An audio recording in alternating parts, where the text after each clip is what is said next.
Let's get you investable. Let's get you feeling awesome and confident and worthy and loving having difficult conversations and loving talking to people about, can I get a referral from someone? Let's have you be your best because we need you. Your network is your net worth. Come listen to some of the most successful people I know share invaluable knowledge, stories, and advice in real estate, business, and beyond. This is Weiss Advice. Whether you want to take your business or personal life to the next level, look no further. Welcome back to another episode of Weiss Advice. I'm your host, as always, Yonah Weiss. Grateful to be here today with Chris Schwagerl. Excited to have you on the show, Chris. How are you doing today? I am doing great. Thank you so much for having me. It's a pleasure and an honor.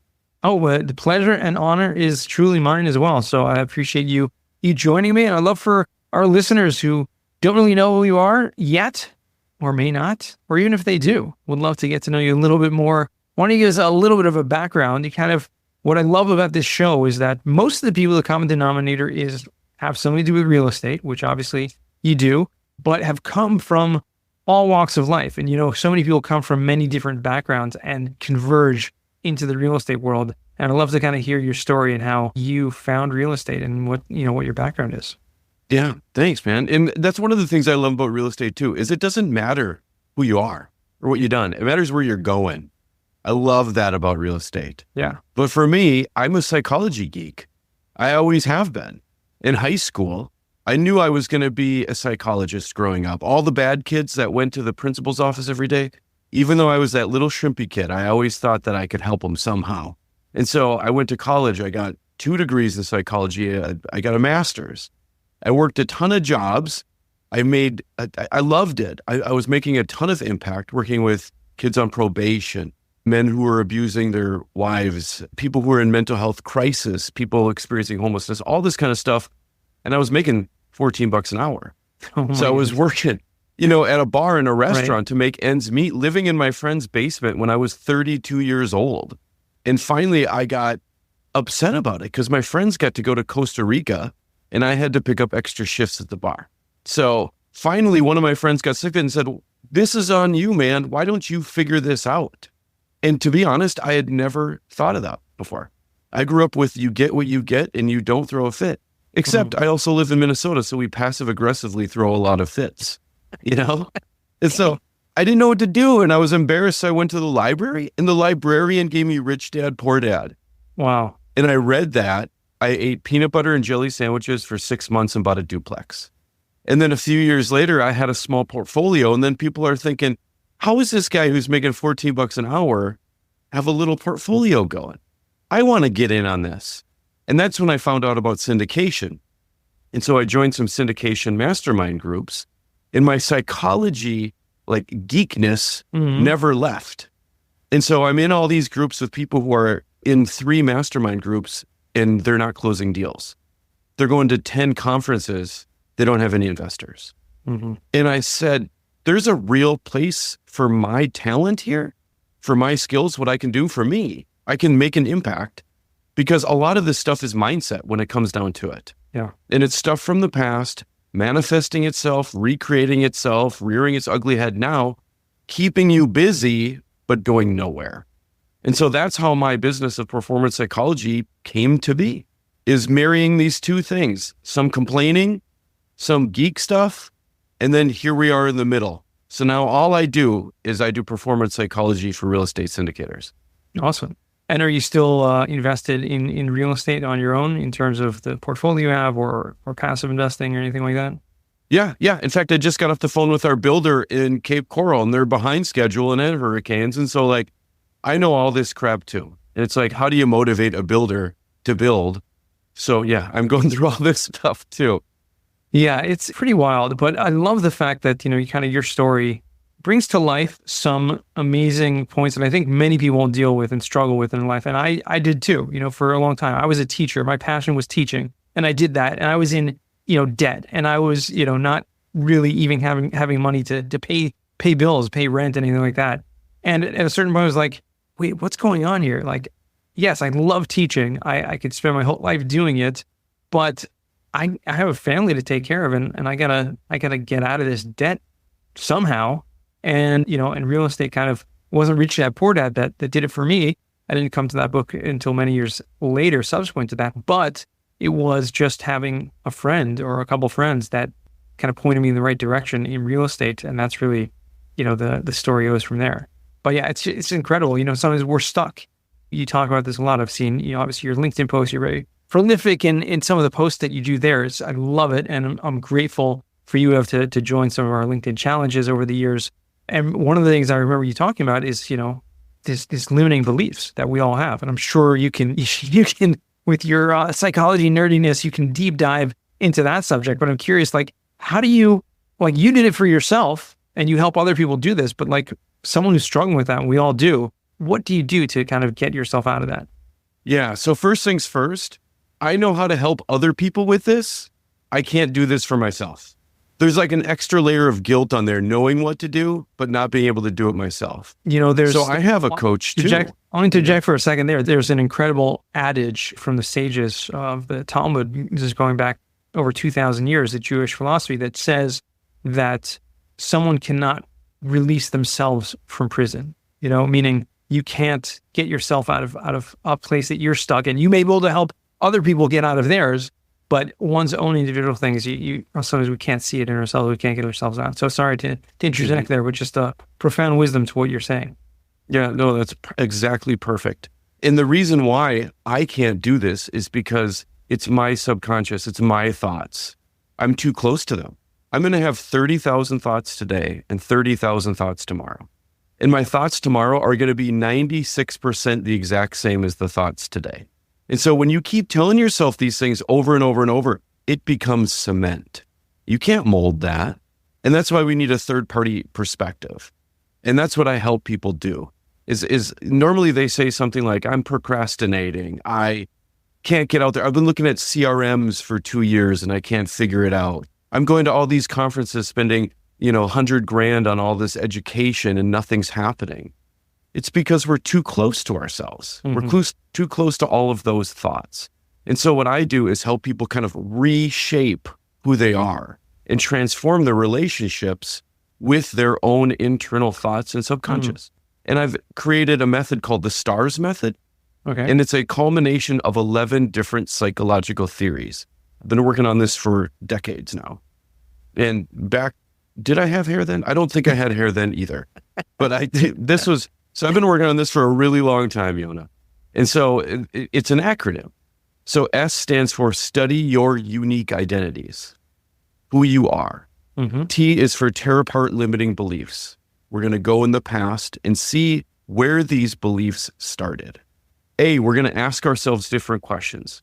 We are going to go into the future, plan your legacy, your funeral, your second funeral. We're going to talk to God. We're going to do all those things to see, why are you here? And how are you best using your tools? And then R, what we're going to do is we're going to reimagine your reality. You can very quickly reimagine who you are if you dare to. It involves getting out of your comfort zone. Right. But you can do it.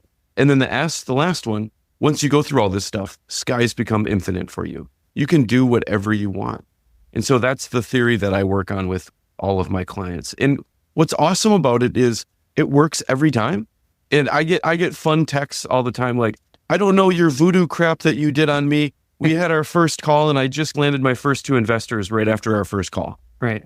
Opportunities just present themselves. Yeah. It's amazing. You when you make a vessel, right, you can fill it. Before you make that vessel, you can't fill it, right? You're like, I need to fill up water, right? But you don't have a cup to drink out of. It's going to be very hard. And so I think that's what we're talking about here, making that vessel. And then all of a sudden, wow, I have water. Like I have something to work with. And it seems like almost unattainable until it is, until you, like you said, get rid of those limiting beliefs. But so I'm very curious, besides obviously working with someone else outside of yourself to kind of guide you on that way, are there certain steps that anyone, in their individual lives can take to kind of realign, their thoughts? Because like you said, you have 96% of those thoughts are reoccurring. Well, what can we do to kind of snap ourselves out of that, to change that? I mean, proactively, in again, this is just my opinion, but is it just proactively thinking better thoughts? Like it seems so simple, right? But I wonder if there's a more solidified approach. Yeah. So we're gonna have a ton of thoughts, right? And our brain's gonna play tricks on us all the time. Right. We have these wonderful things in our brains called schemas, which say there's a red thing going by, it must be a fire truck. It's awesome because we can process tons of information quickly. And it's awful because that's where our biases are from. All of our isms, our hatred, our judging people instantly, it's there. It's caked in with all this stuff. Right. And it has layers of defense mechanisms put on it that keeps us from looking at it authentically. And so our thoughts keep telling ourselves, no, this is it. Don't look outside. Can't change in here. You have to change outside. And so what we do is we play those same tricks. Mm-hmm. We play those same tricks to the brain right back at it. We're like, if this is the game you want to play, then we're going to play it. It's a lot like the tax code, like you talk a lot about. It's like, these are the rules. Right. Let's play by the rules and let's do the best we can. We do the same with our brain. Yeah. So some things we know about our brain is if I close my eyes and imagine that I'm on a beach in Costa Rica, it's Nasara, Costa Rica, and you hook up fMRI to my brain, 95% of the exact same neurons are going to fire from when I'm right there. Right. So that's a clue. So that's why visualization works. That's why visualizing yourself being confident in the moment, overcoming those investor objections, being so nervous about that webinar and just going for it. We can visualize that stuff and it trains our brain to be there already. Next thing we can do is we can create some affirmations to ourselves so we can see ourselves doing a great job. Mm-hmm. Here's the other trick of our brain. Our brains are not meant to make our life awesome. Our brains are meant to make our life go on, to preserve life. And so if there's danger, our brain puts 12 times more weight on it than if there's positivity, if there's peace.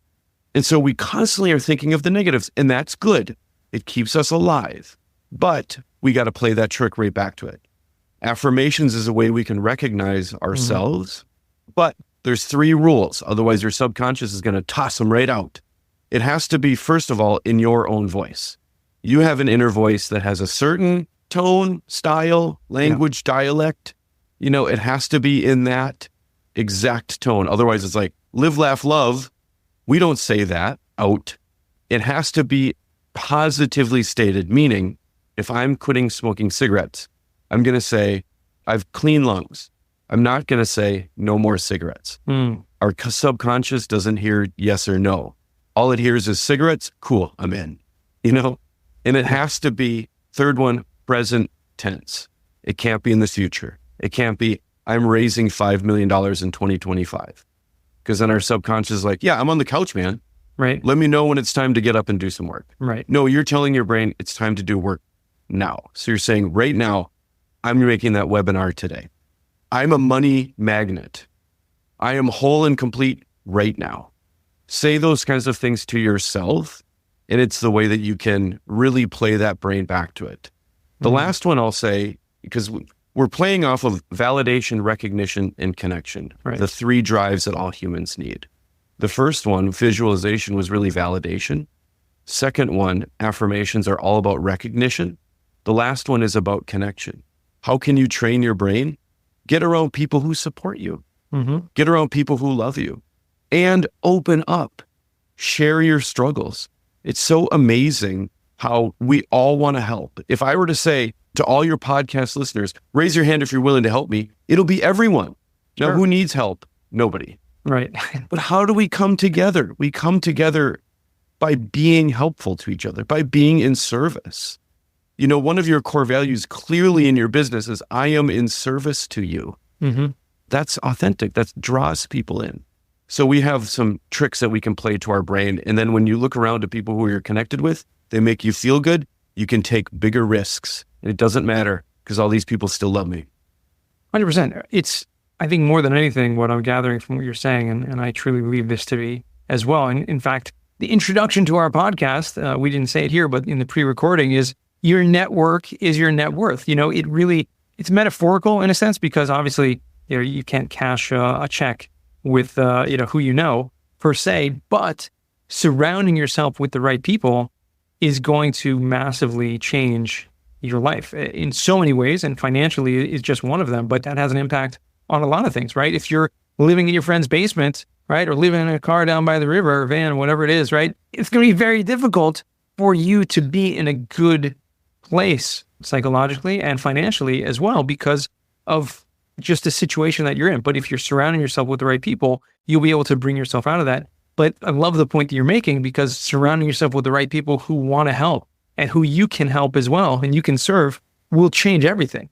And to me, that's the biggest factor. And you're spot on with saying that's a core value of mine, because it truly is. Like, helping people is my life's purpose. Like, I truly believe that's why I was put in this world, is to help other people. And there's so many ways you can help people, whether it be financially or just spending time with them. I mean, you're obviously very good at listening. Just lending a listening ear is sometimes the biggest gift that you can give to someone. And sharing with them some of these principles that you've shared thus far on the show, to me, is literally life-changing. So that, I'm sure there are people listening to this right now who you've already helped that you don't even know, right? And hopefully, in turn, they'll connect with you, right? Plug in there, check out Chris on LinkedIn. We'll make sure to put his link in the show notes, because that conversation, a lot of times people don't even know that they need help. And that's probably the biggest, the 12-step program, right? Is the first step is admitting that you have the problem. Like, most people, and this doesn't even necessarily seem like a problem. Like, you want to raise money, you want to be successful in business. You don't think of it as, oh, I have a problem that I'm not doing that. But the truth of the matter is, you do. Something's holding you back. I just had a conversation yesterday with a colleague of mine.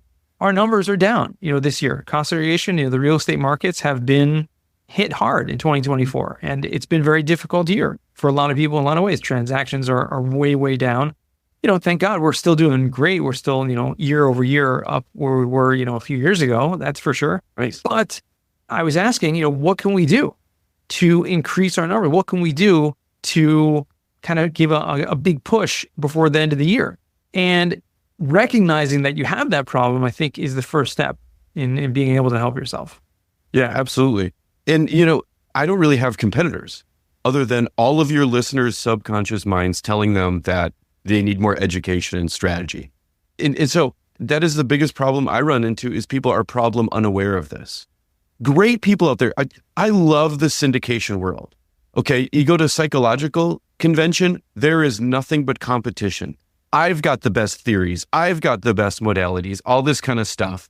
You go to a real estate syndication conference, which I imagine would be cutthroat, business, high stakes. No, it's like, hey, here's my exact framework. Let me buy you lunch and show you. It's so amazing. So these are really good people trying to make huge impacts into the world to get passive income into more families. And I'm all on board for that. I love it. But here's my one complaint about syndicators out there, is that they're putting their money in the wrong thing. Everyone's joining mastermind groups, which are great. You got to get around people.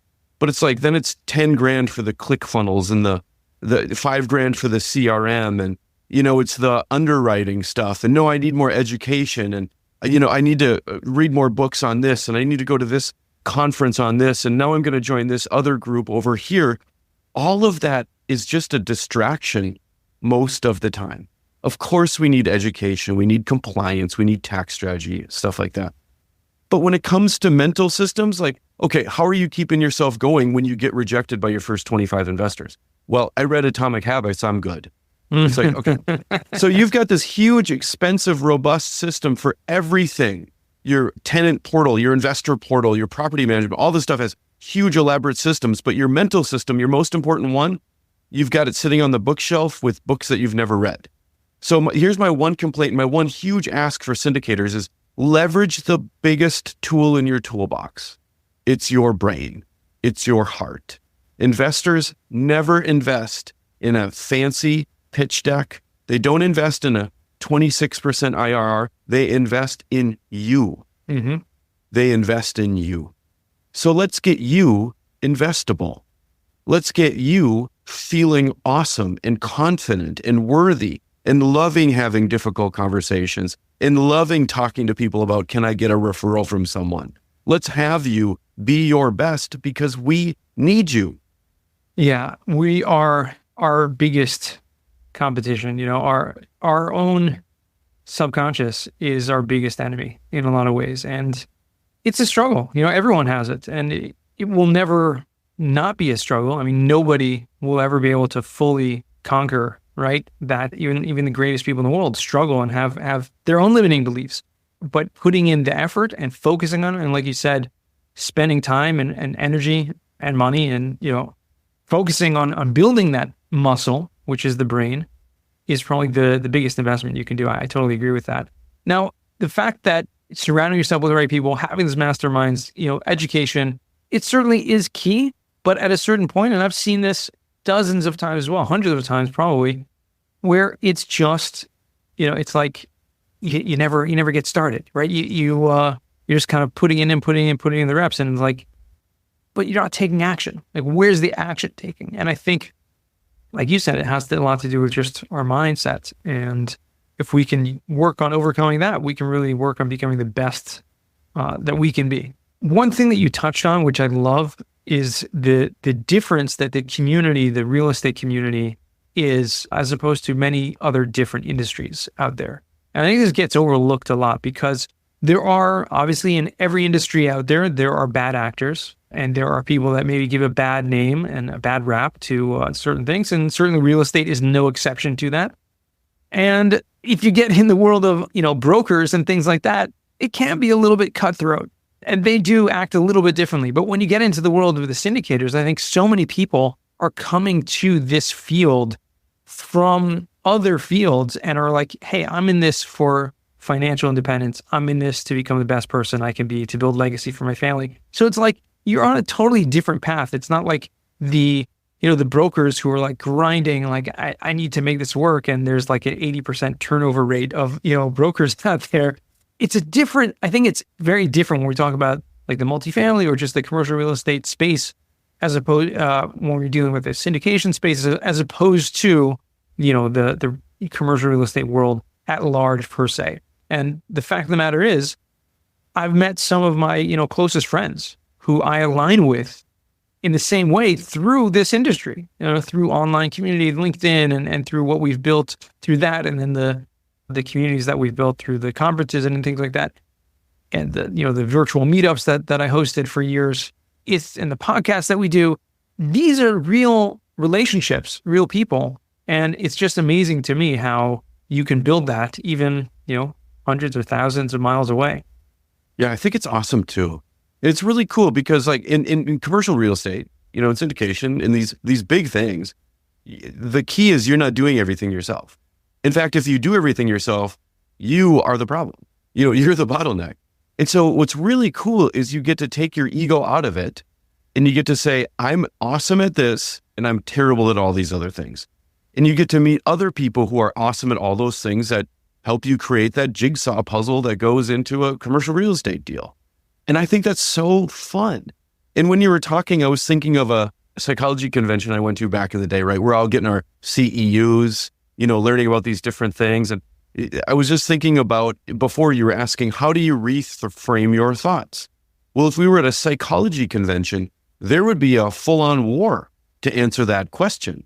The CBT, cognitive behavioral therapist, would get up and say, well, what you have to do is you have to challenge those thoughts and you have to reframe them in your head because those thoughts become your feelings, and then your feelings become your actions become your consequence. And then someone who's a assertive and ACT therapist would say, yes, all that is true, but why are you fighting your thoughts with more thoughts? That's just more thoughts. Let's just put them to the side and keep going forward. And then Sigmund Freud would show up and put out his pipe, and then he'd say something like, it's all your mom's fault, and so like, there's all this competition there, but no one's doing anything. What's really fun about commercial real estate is that you just can be yourself and you can say to the world, I'm really good at this, and be really good at it. And then meet up with other people who are really good at other things and get the job done. And that's, I agree. I think that's so exciting. And I love going to conferences and events, and I can't wait to go to more next year. Are there any like that have stood out for you? Obviously, you don't need to like drop names per se necessarily if you don't want to, but there are so many conferences out there, and I'm personally asking this for myself because I love to go to the right conferences. Are there any that like have stood out for you that have just been, blown away? I really like the real estate guys ones. Oh yeah. And so, but yeah, not name it. I am the mindset faculty for the real estate guys. And so I go and present to people because otherwise a lot of these conferences are, hey, this, syndication is 90% mindset, 10% strategy. Here's 3 days on strategy. And so they've got me speaking there. And I'm also really, really looking forward to go to the best ever conference this year. I've never been to Utah, and I've never been to the best ever conference. And so that's one that I have circled that I'm the most pumped up to attend. Awesome. How about you? Where are you going? Well, the best ever is one that I have not yet attended. They always seem to do it on a time or a date that I wasn't able to attend. However, I actually haven't even looked at the dates for this year, but that's coming up in a few months. So I definitely will check that out. I love, I've gone to some of the ones I love. I've gone to the Bigger Pockets conference, is incredible. I love the IMN's mid-market multifamily. They're small, and they do them in locations, like 6 different locations around the country. They're relatively small, like 200-300 people usually at each one, but it's really the right people in that you get to spend time with. I like the Jake and Gino. I've been there a couple of times. The Jake and Gino conference, really great guys. And again, the people. It's all about the people. I was part of Raise Masters, which is one of those mastermind groups. So I was part of that for a couple of years. Went to the Raise Fest. Also, just incredible. I mean, the list can go on. I love the conferences. I love meeting up with people, but I also love just kind of the small ones. So, if anyone has any suggestions, if you're hearing this and you have suggestions of great conferences coming up, I always love to put new ones on the calendar. Yeah, me too. I'm excited about that. And that's one of my goals for 2025 is to get out and about more. I love it. It fills me up. It's so exciting. And I've been to enough conferences now where I can tame myself, where I don't have a bacon cheeseburger the second I arrive. I know to go to the gym. I know to eat right and keep my energy levels up. And so it's super fun to go. And the connections you get, it's psychology. Those mirror neurons, they fire when you're within 3 feet from someone. They don't fire if you're not. So get near people. Yeah, absolutely. Well, Chris, it's come that time on the show where we like to transition what we call the final four. First question for you is, what is the worst job that you ever had? Yeah, this is a tough question. I was telling you about this. This is tough for me because I don't think I've had any bad jobs, except I will say this, I've had an awful boss. So I worked for a local county doing mental health work, and all we were doing was connecting people to resources. And now that I think about it, I'm grateful to this boss, but let me tell you this first. This boss was very micromanaging. If your butt's not in your seat, you're not doing the job, right? And you've got to do everything the way we did. And this is the county. We've got all these mandates. Everything is the workflow is so slow. Still working in Google Docs, still waiting on hand signatures, all that kind of stuff. We don't trust DocuSign. Yeah. All those kinds of we've always done it that way. Really helped me out now that I'm talking through this. So thank you for asking this question. Now that I'm talking through this, I realize I'm grateful for it because it opened the door to me becoming an entrepreneur and me saying to myself, yes, you can do it. You can do better than this, because I love to innovate. I love making new ideas. I love seeing problems and finding solutions to them. So my worst job was really my worst super micromanaging boss. That a lot of times will do it. It's not necessarily the job per se. It could be a great job in theory, or, it's still good feelings, but having the systems or the boss at the workplace, really does make or break it. So I appreciate you sharing that. Second question is, what's a book you've read that's given you a paradigm shift? Well, I mentioned Rich Dad, Poor Dad, but I'm sure that I'm not the first person who's mentioned that one, And so I think I'm going to go with, because I'm such a psychology geek, I love How to Win Friends and Influence People. I love that book. I probably go back and reread it every year or two because it just makes me a better person. I just really love it. And every time I read it, I'm a new person. And so I constantly get paradigm shifts. Like the last time I read it was this summer when on a trip I was flipping through it again. And it just pointed out that you can't win a debate. You can't win an argument. There's only can be two losers, and it's like, how key is that? I love that. Yeah. Love that. Yeah. One of my favorite books also, totally underrated, I think, because it's like one of those things that everyone talks about. Oh yeah, you gotta read that book, but then it gets put on the shelf. You got to reread that book. It's so incredible. The things that he talked about, over 100 years ago, which are just seem like so relevant even today. So yeah, definitely one of my favorites. Put it on the book list. If you haven't yet, we'll put it in the show notes if anyone wants to check that out. Third question, what's a skill or talent that you would like to learn? Can I fudge and say relearn? Yeah, anything, really. This is up to you. Okay, great. So I've got my trumpet right over here, and I would love to relearn my trumpet. So my grandpa served in the Army, and he played trumpet in the Army. Cool. And then afterwards, when you retire, you play the trumpet at funerals and things like that. And then the trumpet got handed down to my mom, and my mom played the trumpet in high school. And then this trumpet got handed down to me, and I played it growing up in middle school. And I don't want to toot my own horn, but I will. I was first chair, so I got to do the solo for the Beverly Hills 90210 theme when we did that in band. Very, very, a highlight of my life. And so I loved playing trumpet, and then I just gave up. I got into sports and other things, and I just gave up. And every time I try to relearn it, I'm embarrassed because I'm not good at it. Yeah. I used to be able to play this piece, but now I can't. Even just a simple Mary Had a Little Lamb. I'll practice that for 10 minutes, and then my mouth hurts the next day. So I would love to do that. And this is all mindset. I just need to get through it and just be okay being a has-been or a rookie again. But I just haven't been able to break through. So I would love to relearn how to play my trumpet. Yeah. I love it. It's always one of these, one of those things you can do it, right? It's the mindset. It's about deciding I'm going to make the time and spend the time doing it. And music is one of those things that really just, if you get really good at it, it just can take you to a different place entirely. So love it. Finally, Chris, what does success mean to you? Success to me means being a good dad. I think really nothing more, nothing less. I think all this business stuff is fun, but it's not as meaningful to me as just being a good dad. So 10 years ago, I was diagnosed with chronic kidney disease. And the doc gave me, this was 9 years ago, and the doc gave me 10 years to live. And, so I had to change my diet. I had to take on steroids for 2 years. My face got all puffy. I was angry. I was hungry all the time, but I couldn't eat sodium. And so I'm making my own soy sauce at home. I'm making my own ketchup. I'm making my own mustard. I'm doing all this stuff. Meanwhile, I've got a 3-month-old daughter, and my wife had postpartum depression. And so life was tough for me. And the dude I was at that time, who had just lived in a basement a couple of years prior, was not going to cut it. And so I had to become a new guy. And just kind of like overnight, I shifted to what I was going to do because I had to do it. And so I knew I was going to beat kidney disease. And I'm proud to say I've been 2 years in remission. I'm one of 7% of people who beat the disease. And so I'm good to go. Wow. And so at that time, I had to answer that question very truthfully. And it was just be a dad.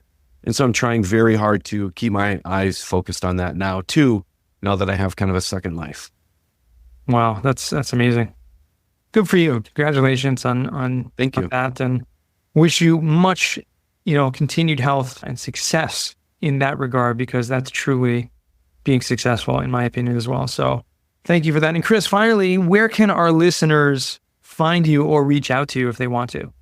Yeah, well, you can find me on LinkedIn. I'm on there pretty much every day. And I love interacting with people on there. I love getting to know people. What's fun about my job is I get to root for you for a living, and I get to help you out for a living, which is really fun. Also, I have a quiz out there. We mentioned earlier that one of the problems we face is we don't know about these limiting beliefs. And so I prepared a quiz. I've never released it yet. Would it be okay with you if we put it in the show notes? Yeah, absolutely. For sure. Awesome. So it's just a simple 10, 12 quiz about different aspects of syndication and what you're thinking at those different times. And it points you to a limiting belief. And then there's resources to help you, to just get people aware that there's help out there and it's quick. Amazing. We'll make sure to put that in the show notes. Absolutely. If you want to check that out, make sure to do so. And feel free to reach out to Chris on LinkedIn because that's where he spends a lot of his time, as well as I do, obviously. And, thank you again, Chris. Really, really been a pleasure. Loved catching up with you today and getting to learn more really about myself and about what you do. So thank you for that. It was a pleasure. Thank you so much. And from me to you, thank you for putting together all of those LinkedIn challenges that really helped me build the confidence to get out there and to put my voice out there and to be seen and to be heard. So thank you from the bottom of my heart. Appreciate that. Our pleasure. I love it. And to our listeners, thank you all for tuning in once again, all the way to the end. I know you definitely got a lot out of this episode because I certainly did. So remember, until next time, the best advice comes only when you ask. Real quick, I have one question for you. Did you like this episode? If you did, I want to ask you a huge favor. See, the biggest thing that helps this podcast grow and that will spread this message to the whole world is that if you leave a review, a rating, and subscribe to the podcast. What that does is it basically tells the platforms that this podcast is out on is that you like my stuff and I'm doing something right. So take a few seconds out of your day, hit that subscribe button, leave a rating or review. I would be extremely grateful.